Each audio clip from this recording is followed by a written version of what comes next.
بسم اللہ الرحمن الرحیم۔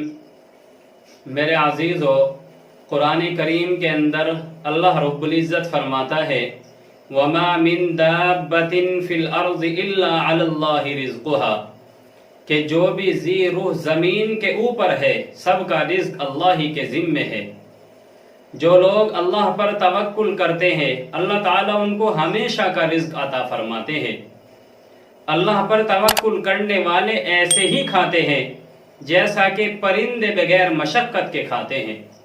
اور حدیث قدسی بھی ہے کہ اگر لوگ اللہ کی ذات پر توکل کرنے لگے جیسا کہ اللہ پر توکل کرنے کا حق ہے تو اللہ تعالیٰ ان کو ایسے ہی روزی کھلائے گا جیسا کہ وہ پرندوں کو روزی کھلاتا ہے۔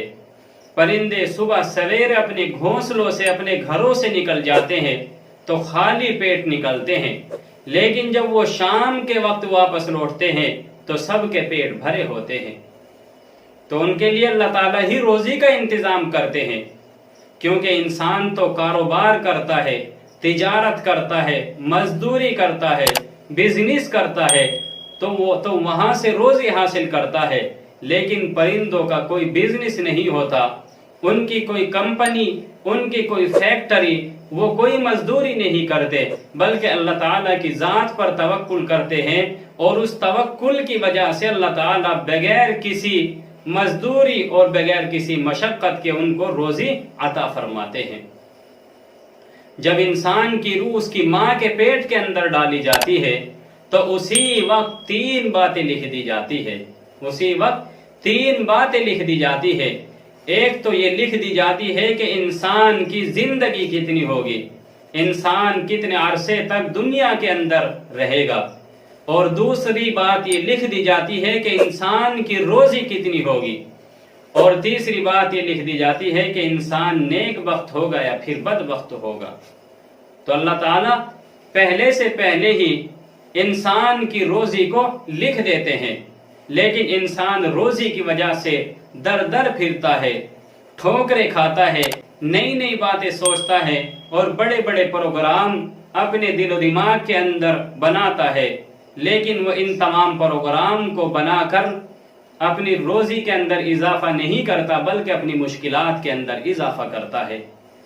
حضرات گرامی، اللہ تعالیٰ اپنی تمام کی تمام مخلوقات کو روزی کھلاتے ہیں، اور اللہ تعالیٰ تو اپنی مخلوق کو پتھروں کے اندر بھی روزی کھلاتے ہیں۔ حضرت مولانا پیر ذوالفقار نقشبندی صاحب اپنے ایک دوست کا واقعہ نقل فرماتے ہیں۔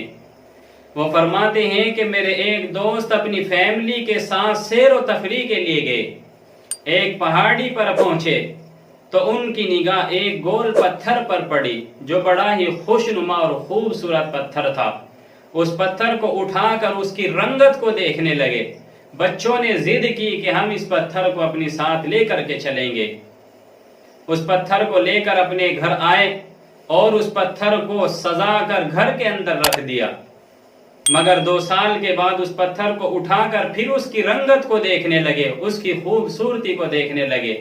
اچانک وہ پتھر ان کے ہاتھ سے فرش پر گرا، جس کی وجہ سے اس کے ٹکڑے ٹکڑے ہو گئے۔ احساس تو ہوا، مگر اچانک ان کی نگاہ زمین پر چلتے ہوئے ایک کیڑے پر پڑی جو پتھر کے اندر سے نکلا تھا۔ تو اللہ کا شکر ادا کیا اور اپنی زبان سے کہا پتھر کے اندر بھی اپنی مخلوق کا رازق تو ہی ہے، یعنی اپنی مخلوق کو روزی پہنچانے والا تو ہی ہے۔ تو اس واقعے سے عبرت حاصل کی جا سکتی ہے، نصیحت لی جا سکتی ہے کہ اللہ تعالیٰ تو اپنی مخلوق کو ہر جگہ پر، ہر مقام پر روزی پہنچاتے ہیں۔ اگر انسان بھی اللہ کی ذات پر توکل کرنے لگے جیسا کہ پرندے، جیسا کہ اللہ تعالیٰ کی دیگر مخلوقات اللہ کی ذات پر توکل کرتی ہے، تو پھر اللہ رب العزت اپنے بندوں کو بھی ایسے ہی روزی کھلا سکتے ہیں۔ اللہ تعالیٰ ہم سب کو کامل ایمان نصیب فرمائے، اور اللہ تعالیٰ ہم سب کے لیے غیب سے روزی کے انتظامات پیدا فرمائے۔ آمین۔ وآخر دعوانا الحمدللہ رب العالمین۔